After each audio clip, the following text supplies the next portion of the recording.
pillars of the sector: environment, science, technology and innovation.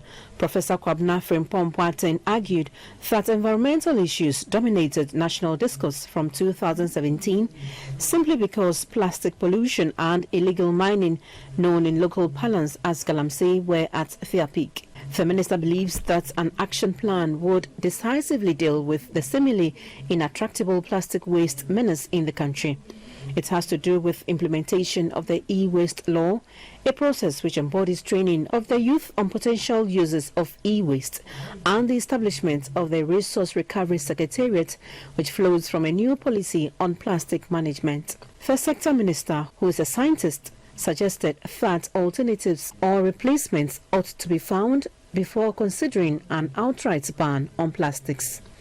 In the meantime, uptake of segregated waste for recycling by industry is surely an acceptable means of tapping waste to advantage. Thus, he recommended public education on the subject. On galamsey, he admits that it was one of the toughest issues to have faced government due to complexities associated with the venture. Now, satellites is to be incorporated in the strategies to contain the incidence of galamsey or unregulated mining. Another revelation by the minister had to do with air and noise pollution. 16,000 people die annually to air pollution, he stated. There's just too much noise in this country. From vehicle horns, from people who are selling records, from lorry stations, talking about people going from one destination or the other, from churches, from mosques, and so on. We need to do something about this. He also touched on invasive weeds on the Volta Lake. In Burkina Faso, there's a lady there who is using the water hyacinth to produce fertilizer and biofuels. So we need to work on this, and that's where the research is going. They may not be poisonous by themselves, but if we have a lot of this weed, as you are saying, they will take up nutrients and oxygen from the water, and that's why fish may not survive where they are. But some of them can also occur because of the indiscriminate use of fertilizer on our field. Because the fertilizer will get washed into the river bodies and promote the exuberant growth of some of these invasive species. The ministry's Environment, Science, Technology and Innovation and Education were in collaboration in driving teaching and learning of science and mathematics subjects across senior high schools.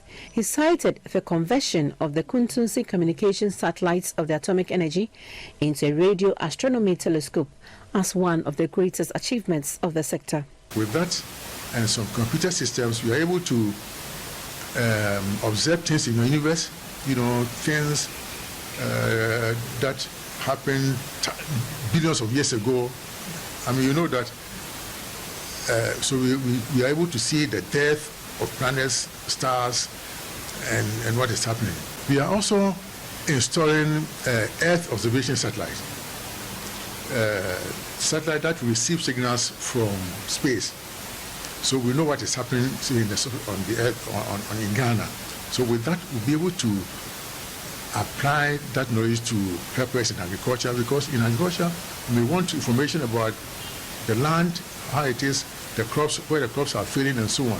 So agriculture needs information. If you are building a railway, you need to know where the lines will go. So if you have Earth observation satellite to give you that information.